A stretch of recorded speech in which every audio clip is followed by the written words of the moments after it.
Is this an effective campaigning strategy, and why? Well, I think in this election, it's the only campaigning strategy that you could possibly use. I mean, this is an election, especially that over the last few weeks has transpired with the bailout package and the economic problems, that people want to know who can connect with them. I mean, obviously, a president and a presidential candidate has to clear two hurdles. One is, can they connect on a world stage and know the diplomatic issues that the country faces? But the second issue is, can you connect on the national stage? And do you understand the people that you're hoping to go out and representing from all 50 states? So I think from that perspective, it's really the only bent that either of the campaigns could take is attempting to show people that they can connect with them. Mm-hmm. John, do you agree with that? Well, I think early on the McCain campaign said that if this campaign is about issues, we'll lose, and it has to be about personalities. So they pick someone who has some personality, and they're trying to get that as far as they can. Wow, we're starting out by going for the throat there, aren't we, John? You know, I mean, I think there's something to be said for that. I hear a lot from the McCain campaign about, you know, who they are and the small town values. And I don't hear so many numbers or bills or actual issues that I do hear from the Obama campaign. Would you agree with that, Derek? Well, I would certainly disagree with that. I mean, I think that there's definitely a disagreement of opinions. And I would say that the problem with looking at this race from a personality standpoint versus an issue standpoint is I don't know if I can remember a candidate with a bigger personality following than the head of the Democratic ticket, even though he has been in the Senate for less than 4 years and was basically running for president for half of it. So I think that there's certainly an issue with that. I think that Senator McCain's background of almost 30 years in Washington, D.C., and then his previous service to his country before that is a man with a pretty clear vision for the country. You might not be getting that through the major media outlets, but I think his career stands as a testament to that ability. Okay, but what about Sarah Palin? How's her national experience? Well, I think it's safe to say, and I think the campaign has even said that she is not there for the national defense credentials that she brings to the ticket. What Sarah Palin brings to the ticket that none of the other three candidates have is executive experience, and they are all running for executive offices. You can discount the state of Alaska if you like, but quite honestly, she is the chief executive of her state, which is the highest elected position she can achieve as a resident of that state, and that's an accomplishment and a background that she brings to the table that, like I said, none of the other three candidates bring. I don't think we can discount Alaska. It's huge. They got a lot of land up there and a lot of oil and a lot of bears. But I guess the thing here is that, I mean, she has executive experience in some ways that the other candidates don't. But, you know, you hear this in a lot of the national media being thrown around a lot. Does she have the experience necessary to step into the role of president if, God forbid, the president were to... Well, I think, you know, last night we saw her tell us that she wasn't going to answer the questions. And when she got asked a tough question about what the McCain-Palin administration would give up, given the fact that there may not be a lot of money in the budget because of this huge economic bailout, she actually looked at the camera and said, well, what do I know? I've only been up here 5 weeks. I'm not exactly sure. And I don't think she used those exact words. Well, she actually said, "I've only been at this 5 weeks." So that's a little scary. And what I think she represents is a real disdain for facts, real disdain for education, science, and even a certain amount of the rules. I mean, here at the McCain and Obama campaigns agreed on this format, and to have the vice president candidate come out right at the beginning and say, I'm not going to follow the format. I don't think I have to follow the rules, and then proceed to just give talking point after talking point when given questions was pretty amazing. And if you think about some of her answers around global warming, the deficit, foreign policy, she actively said, I don't want to listen to experts on it. I'm not going to use facts to make my decision.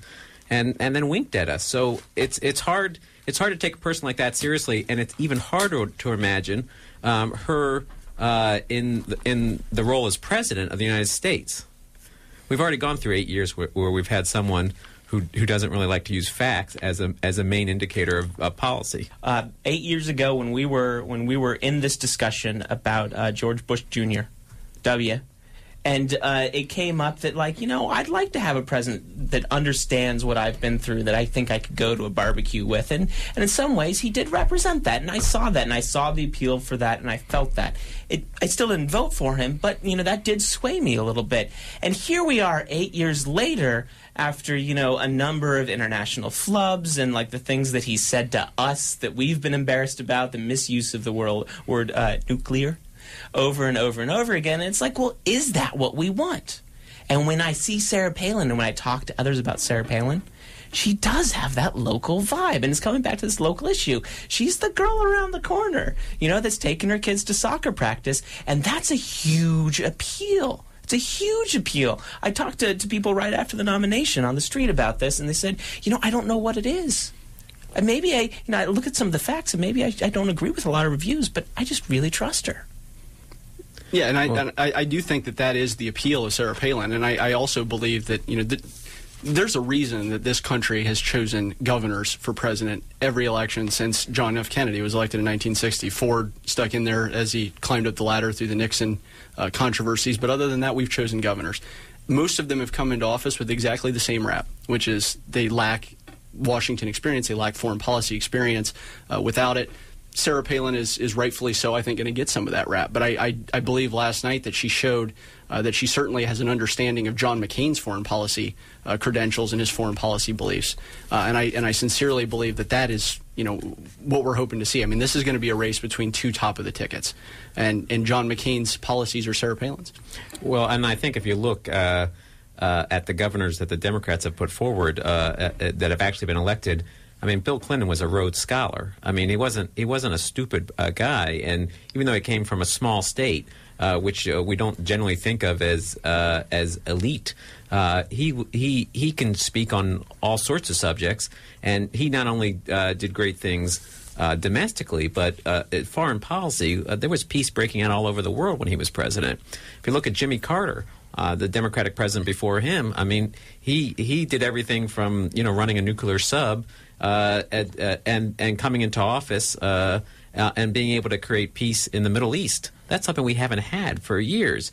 And to have someone who may have trouble finding Iraq on a map as vice president and a presidential candidate who seems more interested in going to war than using diplomacy, it's a pretty scary thing to think for our country. Yeah, but we can't forget that in modern politics now, a president isn't a single person anymore. They have a whole staff.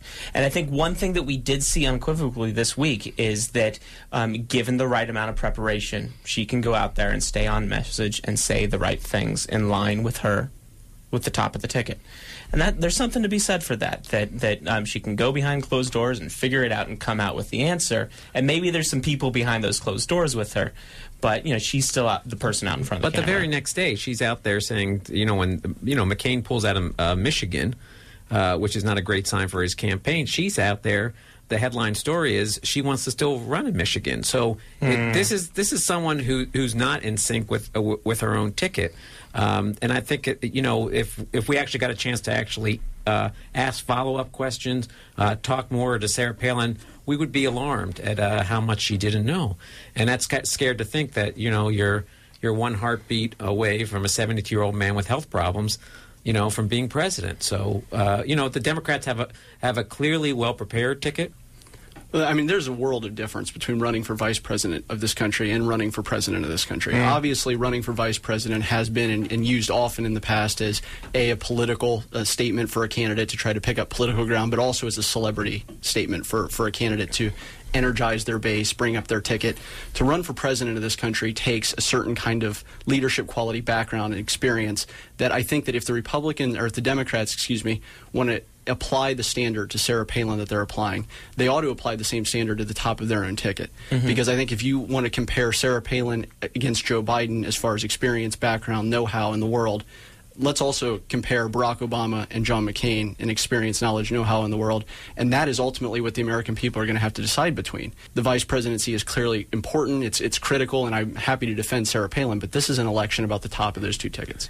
I don't disagree with that, but I will say that last night's debate, Sarah Palin talked about expanding the power of the vice presidency, and if there's anything we've seen in the last 8 years that is disastrous, is the power of the vice presidency and what Dick Cheney has done, and not only thinking as part of the executive branch, but thinking that somehow he's a different branch of government than the presidency. So we're in territory that the people in the country should be fearful of, because we're trying to do end runs